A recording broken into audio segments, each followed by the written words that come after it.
Another thing is when you are in a relationship, it does tend to bring out the worst in you. It does tend to bring up challenges. When I'm by myself, I am absolutely fantastic. I wish you could see me by myself, but if you were there, I wouldn't be by myself. It's when we're in connection with other folks that this stuff that's inside of us starts to well up inside and the unhealthy thing happens. So we really need to work on the connection that we're building. From New Life Ministries, this is Going Deeper with Stephen Arterburn. I'm Stephen Arterburn. And Going Deeper is all about taking the tough issues, the hard issues of life, looking a little bit deeper inside so that we can gain some insight into our lives. Hi there, Steve Arterburn here. Thanks for joining me for Going Deeper. We're going through the alphabet. Why? Well, sometimes we need a little structure.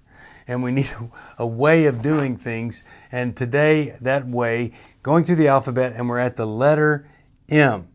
I love doing calligraphy. M is one of my favorite letters. Well, it's the first letter in the name Madeline, which one of my favorite people in all the world. But the letter M, we're going to deal with the word marriage. Now, first of all, not everybody's married. We know that. Not everybody's called to be married.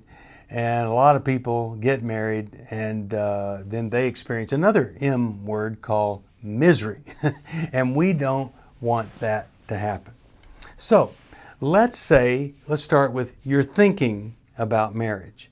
If you have not gone through every season with a person, then you are making a mistake. Why? Because if you go through every season with a person, every holiday and season, then that means that you've been with them at least a year. And just the other day on radio, we were talking to a woman, married 7 months, and it was over. She dated 7 months, they got married, and then instantly it was over. He was an absolute fake and a fraud. So we have to take our time. And secondly, you really need to get premarital counseling.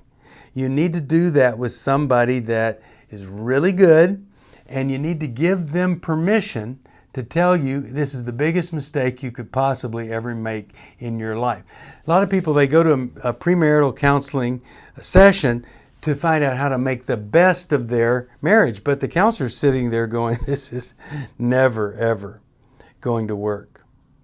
In my previous marriage, as we approached the wedding date, I felt like it was the wrong decision to make. And I went to a pastor and I said, I don't know if I'm hearing from the Lord or this is cold feet or whatever, but I'm sensing this shouldn't happen. That pastor said, oh, don't worry about it. Just go get married. It'll be fine. I would never tell anybody to do that. If you're having doubts, don't. Take a break. Stop the process. Well, it turns out that pastor been on a mission trip with the person I married, and he had a crush, quote unquote, on her. Later he would lose his ministry from being unfaithful. And that's the person, I didn't know any of that I trusted to give me advice. What I'm saying is, if you have any doubts, just slow it down. People admire folks who will send them a letter and say, thank you for your wedding gift. We've decided not to get married on that date. We're going to see how things go. And if we don't get married, I'm going to send this gift back to you. Please pray for us. I've known people that at the actual wedding, they both got together at the front and said, we have decided that this isn't God's best for us, and we are not going to get married. But we care about each other, and we care about you, and we've gone to a lot of trouble to have a reception, so let's go have some fun and some food. We're just not going to have any wedding cake. So that's a great thing. That's what people need to be thinking when they're not married and they're considering marriage. If you're a sex addict, you have no idea how much of your attraction is sexual attraction. And if you're out of one relationship, I'm just telling you, a minimum of 2 years of recovery from addiction, going to a recovery group. That is a must before you move forward in marriage, or I could almost guarantee you it's not going to work. And I've known of couples where both were sex addicts, and boy, did that ever lead to some really, really horrible times. Now, if we're married, how do we make this thing work? Sometimes, you're married to somebody and you don't even like them. And you wonder, how did this ever happen? Because once you eat the wedding cake, a lot of stuff changes. Well, there are 2 tools that can help any marriage. And they will fix most, I'll tell you that. One tool is the tool of grieving. And what I'm talking about here is we have all these expectations, all these thoughts about what married life is going to be. Some people, a lot of people, think that once I'm married, some of these little things that I'm being irritated by, they're going to get better. Never happens. They get worse. Okay, so we have to be willing to look at the whole picture and realize that nothing instantly, magically is going to make some character defect go away.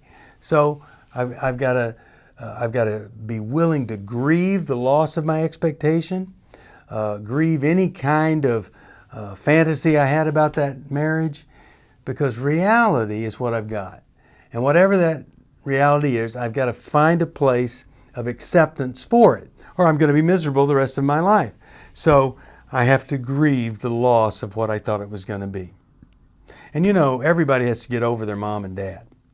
If you had great moms and dads, you have to get over them. You know why? Because you're going to expect that your husband or wife is going to be able to duplicate mom and dad. It's just not going to happen. If you had a crummy mom and dad, then you have to get over them. Otherwise, you're expecting husband or wife to compensate for and fill in all the stuff mommy and daddy didn't do. And that is an impossible thing. So we really have to grieve the loss of whatever happens, and then we have to find acceptance for what is. And then this, we have to be willing to forgive the person for not living up to our expectations. We need to forgive them no matter what. Forgiving isn't the same as excusing, of course. But if you don't forgive, if you don't have a forgiving spirit and are willing to grieve and accept, embrace, and forgive, you're going to be stuck. Angry, bitter. And who wants to be married to an angry, bitter person? You're going to make the problem worse if you don't find a way. Grieve what you don't have. Forgive whatever the person is. Now, sometimes there are things that a new partner does that, you don't want to instantly forgive it. If he's been unfaithful or she's unfaithful, forgiveness is not the first thing on the agenda. Demanding that they get help is. And you can be working the forgiveness while that person is getting help. And if they don't get help, you still need to forgive them, but that doesn't mean there has to be reconciliation, and forgiveness doesn't mean excusing what happened or forgiving and forgetting. That's not a good thing either.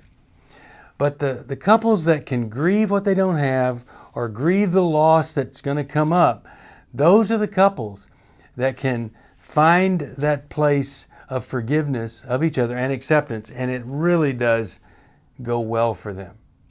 Another thing is when you are in a relationship, it does tend to bring out the worst in you. It does tend to bring up challenges. When I'm by myself, I am absolutely fantastic. I wish you could see me by myself, but if you were there, I wouldn't be by myself. It's when we're in connection with other folks that this stuff that's inside of us starts to well up inside, and the unhealthy thing happens. So we really need to work on the connection that we're building.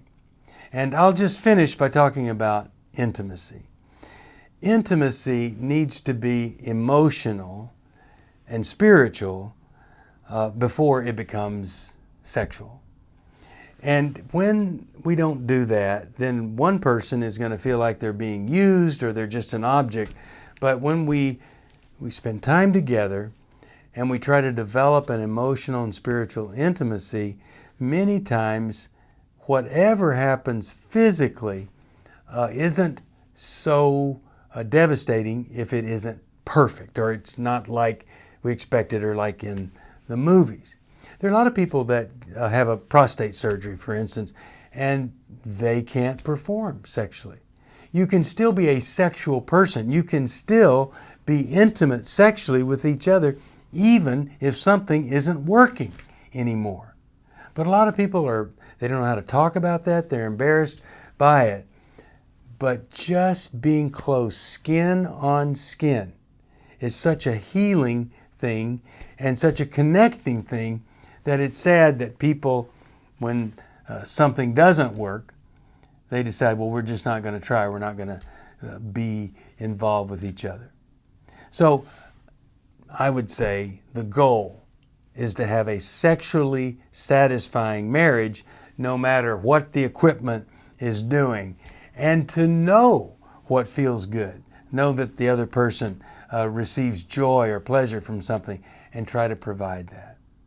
So if we're married and we want it to be the best, we grieve, we forgive. We find ways to connect, communicate, to be intimate with each other. We find a way to be sexually intimate, if at all possible.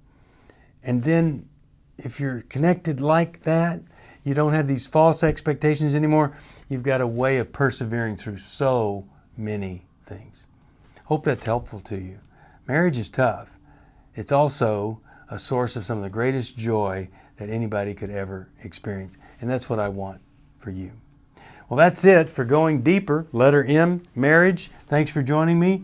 We'll see you next time, and it'll be good old N when we get together. Thank you for joining me for Going Deeper. I hope something I've said may have helped just a little bit.